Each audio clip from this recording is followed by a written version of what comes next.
Movie की शुरुआत में हम एक आदमी को टेबल पर बंधा हुआ देखते हैं, मगर सर्जरी के बजाय उसके साथ बुरा सलूक जुल्म किया जा रहा था। सर्जन सबसे पहले उसकी छाती को काटती है, फिर ढेर सारा नमक उसके जख्म पर लगा देती है, जिससे वो बुरी तरह दर्द में तड़पने लगा। आदमी के सर से एक केमिकल निकलने लगता है, जिससे वो सर्जन छोटे सी जार में जमा कर रही थी। उसके साथ तब तक की सलूक किया गया जब तक वो मर नहीं गया। अब उस केमिकल से सर्जन ने गोलियां बनाकर ध्यान से ब्रीफ केस में रख दी, यानी कि वो बहुत कीमती है। इसके बाद हम 4 दोस्तों को देखते हैं जो कैंपिंग करने आए थे और अब वापस जाने वाले। इनमें एक लड़के का नाम निक था, उसकी वाइफ और 2 दोस्त थे। निक की वाइफ का बच्चा होने वाला है, पर उसने ये बात अभी तक निक को नहीं बताई। रास्ते में ये एक गैस स्टेशन पर रुकी, जहाँ इन्हें एक औरत मिली जो मॉडल थी। वो बताती है कि मेरी गाड़ी का कुछ दूरी पर ही पेट्रोल खत्म हो गया था, अब मैंने पेट्रोल ले लिया है, तो वापस गाड़ी तक जाने के लिए मुझे लिफ्ट चाहिए। इसके लिए निक मान गया, लेकिन उसकी वाइफ को बुरा लग रहा था, मगर फिर भी निक उसे गाड़ी में बिठा ही लेता है। मॉडल को उसकी गाड़ी पर उतारकर जब ये जा रहे थे तो वो अपनी गाड़ी से मास्क पहनकर इनके पास वापस आई। साथ में बेहोश करने वाली गैस भी लाई थी, जो छिड़क कर उसने चारों दोस्तों को बेहोश कर दिया। उन्हें जब होश आई तो वो खुद को एक घर में बंधा हुआ पाते हैं, जिनके सामने 5 लोग और थे। वो भी आपस में दोस्त थे, जिनमें से एक का नाम सैम होता है। अब इससे पहले कि चारों कुछ समझ पाते, सैम का दोस्त जो बिजनेसमैन था, उसने एक प्लास उठाया, जिससे वो निक की दोस्त का नाखून उखेड़ देता है। ये देखकर निक के दोस्त को बहुत गुस्सा आया। वो उठा और बिजनेसमैन को मारने लगता है और इस तरह उनकी लड़ाई शुरू हो गई। निक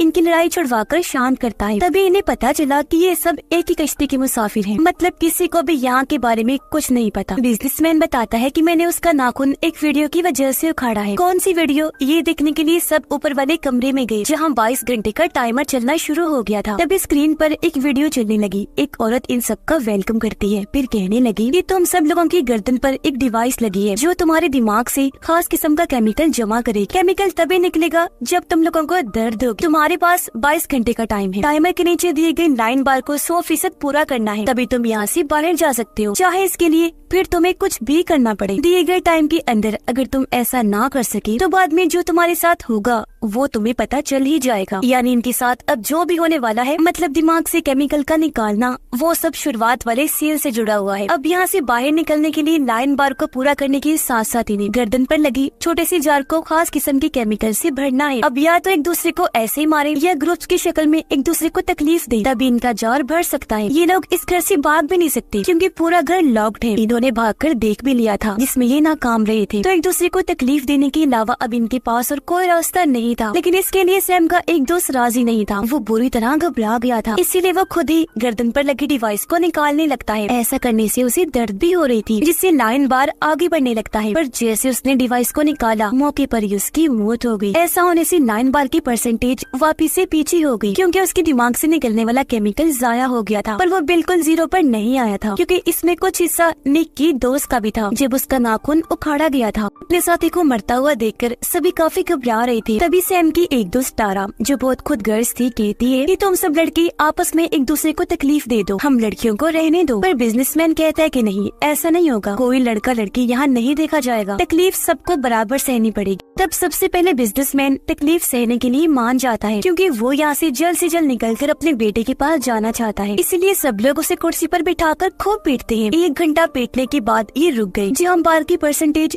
थोड़ी सी ऊपर 7% तक आ गई, लेकिन जाहिर है ये उनके लिए काफी नहीं थी, क्योंकि इसमें टाइम ज्यादा लगने के साथ साथ वो थक भी गए थे। बिजनेसमैन ने भी हालांकि ज्यादा मार खाई, लेकिन बार सिर्फ थोड़ा सा ही ऊपर गया। तो अब इन्हें आसान तरीका चाहिए था, जो वहाँ रखे औजार थे। इसमें टाइम और एनर्जी कम लगेगी, दर्द ज्यादा होगी, तो बार तेजी से ऊपर जाने लगेगा। ये देखकर बिजनेसमैन को एहसास हुआ कि मैंने पहला नंबर लेकर गलती कर दी, क्योंकि सारे खतरनाक तरीके सबसे पहले मेरे ऊपर आजमाए जाएंगे। और अब ये लोग बिजनेसमैन को टेबल पर बांध देते हैं। जो तारा कर रही थी बहुत जालिम बनी हुई थी। वो सबसे पहले डंडे से उसे खूब मारती है, फिर चाकू से उसके सारे नाखून काट देती है। इससे भी उसका दिल नहीं भरा, तो वो उसके टांग पर चाकू मारकर उसका गोश्त नोचने लगती है। सिर्फ यही नहीं, अब पहले वो उसका एक घुटना तोड़ती है, जिसके बाद दूसरी टांग भी तोड़ के रख दी। इससे वो बेचारा अब पूरी तरह से लाचार हो गया था। अभी भी तारा नहीं रुकती। इससे पहले वो उसे जान से मारती, निक बीच में आकर उसे रोक देता है। सारे लोग जब उसे बातें सुनाने लगी तो तारा कहती है कि टॉर्चर करना था तो मैंने कर दिया, इसमें मेरी क्या गलती, और मुझे तुम लोगों ने हद बताई ही नहीं थी कि कितना टॉर्चर करना है, इसलिए मैं करती गई। फिर अब ये लोग बिजनेसमैन की पट्टी वगैरह करते हैं। उसके साथ इतना बुरा सलूक करने के बाद भी तारा कहती है कि हमें कुछ करना ही नहीं चाहिए। ऐसा करते हैं, सब आराम से बैठ जाते हैं, टाइमर खत्म होने का इंतजार करते हैं, क्योंकि उसके बाद कोई ना कोई तो यहाँ आएगा, तब हम लोग यहाँ से भाग जाएंगे। पर ऐसा कहाँ होने वाला था, इनके डिवाइसेस से सबको मार देंगी। और अब इनके बीच फिर से ये सवाल उठा कि अगला कौन। ये मसला सुलझाने के लिए निक की दोस्त किचन में गई। उसने एक प्लेट तोड़ी जिसके कई सारे टुकड़े हो गए। एक टूटे हुए टुकड़े से वो अपनी उंगली का खून निकाल कर बाकी टुकड़ों पर नंबर लिखती है। सबने एक एक टुकड़ा उठाया तो हर एक का नंबर आने पर उनकी बारियां सेट हो गयी, जिसके मुताबिक अब पहला नंबर निक का था। साथ ही इस बार ये असूल भी बना दिया कि कोई भी हद से ज्यादा टॉर्चर नहीं करेगा, जिस्म का कोई तोड़ेगा नहीं, सिर्फ इतना ही टॉर्चर किया जाएगा कि परसेंटेज सिर्फ 6% ऊपर जाए। एक बार सबका टॉर्चर पूरा होने के बाद ये एक बार फिर से बारियां लेंगे, यानी इनके इस गेम के 2 राउंड होंगे, क्योंकि तभी 9 बार पूरा हो सकेगा और ऐसे सबको थोड़ा ब्रेक भी मिल जाएगा। अब सैम की बारी थी तो वो टेबल पर बैठ गया। उसने जब शर्ट उतारी तो हम उसके जिस्म पर और भी कई सारे जख्मों के निशान देखते हैं। अब उसे लिटाकर गरम गरम इस्त्री उसके पेट पर लगा दी जाती है कि तभी उसने खुद ही कह दिया कि मेरे नाखून उखाड़ दो, जिस पर निक ने उसके नाखून उखेड़े तो 6% होते ही उसकी बारी पूरी हो गई। आसानी से उसने दर्द सह लिया, ना चीखा ना चिल्लाया, जिससे बाकियों को भी हिम्मत मिली। ये बहादुर होने के साथ साथ ज़हीन भी था। और अब बारी थी निक की, जिस वजह से उसकी वाइफ परेशान होती है। वो रोने लगी, लेकिन उसके पास दर्द की कुछ गोलियां थी जिससे इंसान को नींद आने लगेगी और दर्द भी नहीं होगा। वो कुछ गोलियां खुद खा लेती है जबकि कुछ निक को खिला देती है ताकि उसे दर्द ना हो। लेकिन ये उसने गलती कर दी और अब ये लोग निक को टॉर्चर करने लगते हैं। लेकिन उसका बार वो धीरे धीरे आगे बढ़ रहा था, क्योंकि टॉर्चर करने का मकसद यही था कि दर्द हो, दर्द से ही तो बार आगे बढ़ेगा। दिमाग को अगर सुन कर दिया जाएगा तो केमिकल भी जार में नहीं बन पाएगा, यानी ऐसे टॉर्चर सहने का कोई फायदा था ही नहीं। ये बात निक की वाइफ ने नहीं सोची, बस उसे गोलियां खिला दी। ये देखकर उसकी वाइफ को अब अपनी गलती का एहसास हुआ, लेकिन इसका अब कोई फायदा नहीं था। निक बेचारे को डबल टॉर्चर सहना पड़ा, यानी उसके अंदर ड्रिल वगैरह चलाई गई, तब जाकर उसका 6% पूरा हुआ, जिससे सारे लोग घबरा गए। इसीलिए डर कर सैम की दोस्त छुप जाती है, क्योंकि अब बारी उसकी थी। लेकिन 2 लोग किसी तरह उसे ढूंढकर बाहर लाए और अच्छे से उसे टॉर्चर किया। उसके मुंह में इन्होंने चम्मच घुसा दिया, एक कलाई भी काट दी थी। इधर वो दर्द में तड़प रही थी, जबकि उधर निक भी होश में आ गया था। वो अपनी वाइफ से नाराज था, लेकिन वो अब बता ही देती है कि मैं माँ बनने वाली हूँ। उसकी ये सारी बात तारा ने सुन ली थी। वो खुश हो जाती है कि अब निक की वाइफ के साथ साथ उसके बच्चे को भी टॉर्चर सहना पड़ेगा, जिससे बार ज्यादा ऊपर जाएगा। और अब क्योंकि बारी उसकी ही थी तो उसकी जगह निक टॉर्चर होने के लिए तैयार हो जाता है। जो दर्द की दवाई बची थी वो उसने बिजनेसमैन को दे दी, पर यहाँ भी तारा टांग अड़ा रही थी। इससे निक के दोस्त को गुस्सा आया तो वो उसे मुक्का मारकर ही बेहोश कर देता है। और अब निक टॉर्चर होने के लिए सामने आ जाता है, मगर उसकी हालत बहुत खराब थी। ये देखकर निक के दोनों दोस्त आगे आ गए, मतलब ये तीनों एक साथ खोलते हुए पानी में हाथ डबोएंगे जब तक कि तीनों का 6% नहीं हो जाता। और अब जैसे ये तैयार हुए, डरते हुए निक की फीमेल फ्रेंड पीछे हट गई, जबकि निक की वाइफ और उसका दोस्त अपना हिस्सा करते रहे। एक बार पानी में बाजू डालने के बाद ये फिर से वही बाजू डालते हैं जहाँ तभी तारा आ गई। उसने एक चाकू लेकर निक के दोस्त पर वार किया, जिससे वो सारा खोलता हुआ पानी उसके दोस्त के ऊपर गिर जाता है। इससे काफी ज्यादा बार ऊपर चला गया। लेकिन यहाँ तारा के इरादे कुछ और थे, वो तो उसे जान से मारना चाहती थी। चाकू लेकर जैसे उस पर हमला करने लगी, तभी पीछे से आकर निक उसे ही मारकर बेहोश कर देता है। अब इनका बार 48% तक जा चुका था और टाइम 5.5 घंटे बचे थे।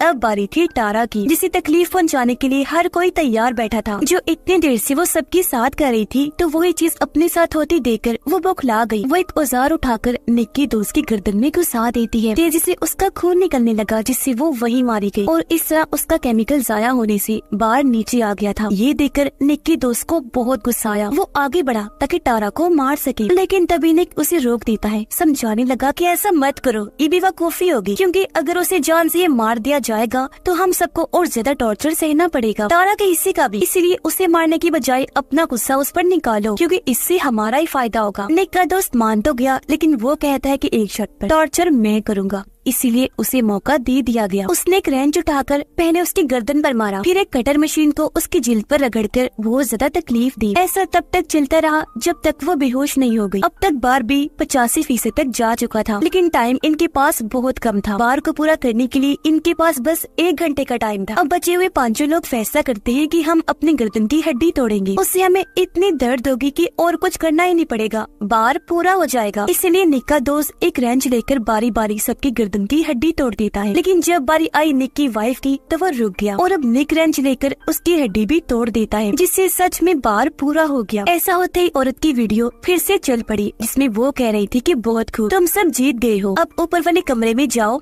जहाँ एक डिवाइस के जरिए तुम्हारे केमिकल वाले जार निकाल लिए जाएंगे, जिसके बाद तुम आजाद हो, यहाँ से जा सकते हो। ये सुनकर उन्हें सुकून मिला। वो ऊपर जाकर बारी बारी अपने जार को निकलवाते रहे और एक दरवाजा सबको बाहर भेजता रहा। सब लोगों के जाने के बाद जब निक का दोस्त गया तो वो चिल्लाने लगता है। उसकी आवाज सुनकर निक को शक हुआ। वो जब बाहर आया तो पता चला कि सब वहाँ मरे पड़े हैं, क्योंकि उन्हें सैम मार रहा था। वो अब निक के दोस्त को भी चाकू से मार कर एक कमरे में भाग गया। उधर निक की वाइफ अभी भी अंदर ही थी। वो बिजनेसमैन को वहाँ निकाल रही थी। तब बिजनेसमैन उसे बताता है कि मैंने एक ऐसे ग्रुप के बारे में सुना था जो इंसानों को टॉर्चर करके उनका केमिकल निकालकर दवाई बनाते हैं, जो एक गोली $12,000 की बिकती है। पर उसे क्या पता था कि मैं भी इसमें ही फंस जाऊंगा। बातें करते करते वो दम तोड़ देता है, जिससे उसका केमिकल जाया होने की वजह से बार फिर से नीचे आ गया। वो अब 89% पर आ गया था, जिसका मतलब था कि निक की वाइफ यहीं पर फंस गई है। इसे अब खुद ही बार को पूरा करना है, वरना ये भी इधर ही मारी जाएगी। ये चीज उसे करनी भी 18 मिनट में ही है, और वो एक भी मिनट गवाए बगैर खुद को टॉर्चर करने में लग जाती है। अपने जले हुए हाथ पर वो सबसे पहले ब्लीच डालती है, फिर उसी हाथ को दरवाजे में देकर बार बार मारकर भींचती है, यहाँ तक कि अपनी कमर भी जला लेती है। फिर उसी हाथ में कील ठोकती है, तब जाकर बार फिर से पूरा होता है। वो बाहर आई, निकलने की बारी उसकी थी, लेकिन सैम ऐसा होने नहीं देगा। वो अपने डिवाइस तो निकाल लेता है, लेकिन एक बटन जैसे उसने दबाया,